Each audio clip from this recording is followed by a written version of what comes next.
More Threads, a brand owned by a descendant of Black American freedmen, was created to uniquely address Black American history and contributions that have been intentionally hidden and suppressed. Use their apparel and more to learn and share the Black American history of Black inventions, heroes, towns, Black business districts, and more. Sign up and support not only a Black-owned business but a movement at www.morethread.co. Peace, family. My name is Vicky Dillon, and I'm pleased to be a contributor here on African Diaspora News Channel. Please make sure you give us a big thumbs up, and share the broadcast. Thank you so very much. Now, family, we have a very interesting story. Let me tell you something. So many people, especially if you're coming from a biblical or some sort of traditional spiritual context, there's a text that says that the devil is a liar.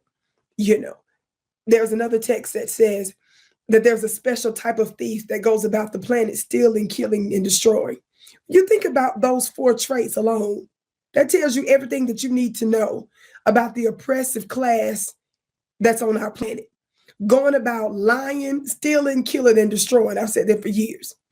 Well, when you see someone unleashing lies through media, propaganda, through education, schooling, and so forth, that means they've unleashed war.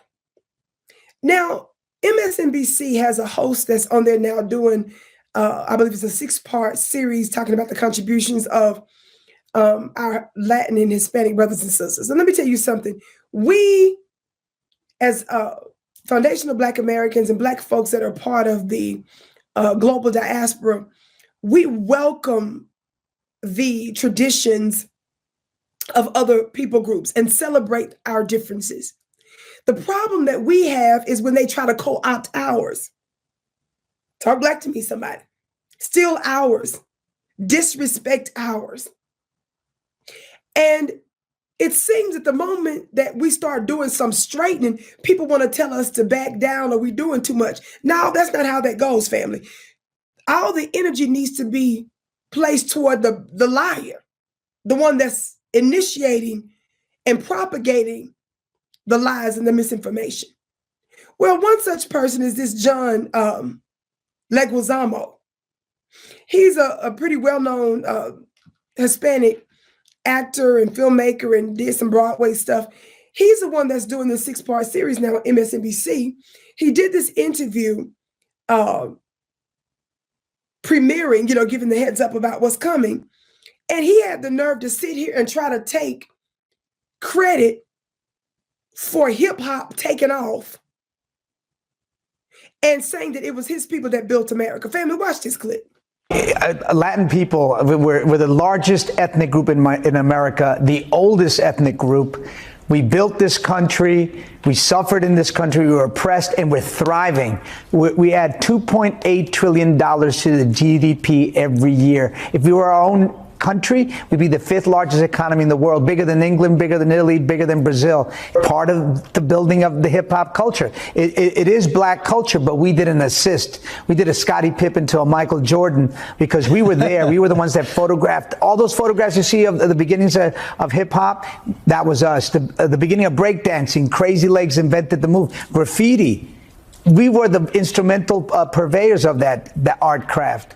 So, yeah, that's what I go around America finding all this Latin excellence. I think, white Latinos and white passing Latinos like myself get a break. Even though it's tough for us, it's tougher for our indigenous Latinos and our Afro-Latinos. And I've always said that. And that's got to change. We got to fight for them and the vulnerable, the people who are vulnerable in our communities. Family, it's a good thing that I don't have my voice all the way. Somebody scream for me. I'm going to need somebody in Ghana to scream for me. Nigeria, please scream for me. New York, and somebody from New York scream for me. Chicago, Mississippi. He admits that hip-hop is Black culture, but he had the nerve to sit up there and say it was them that took pictures. He said it's Black culture, but they gave an assist to it.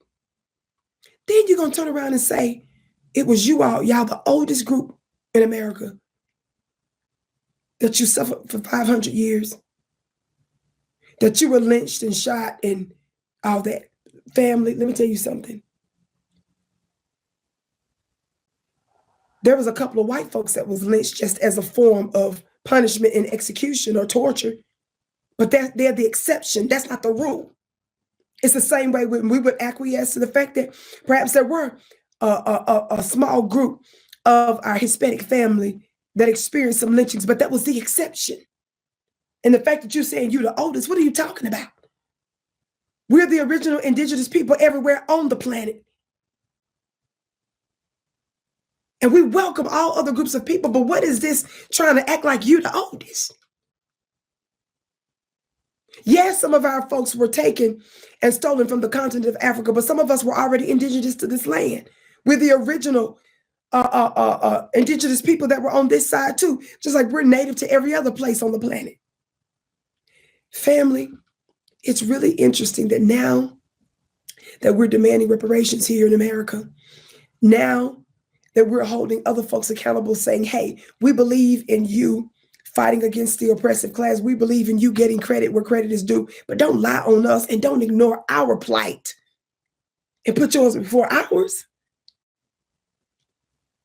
When we're the creators and founders, the true founding fathers and mothers of the United States of America, and we ain't even got one red penny in reparations. Something's wrong with that. That dog don't hunt, baby.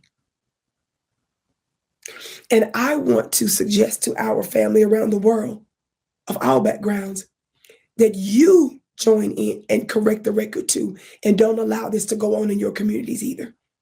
My name is Vicki Dillard. Be sure to follow me on Instagram at VickiXDillard, and be sure to check out my website and my products and services at VickiPlanet.com. You should see my website pop up here.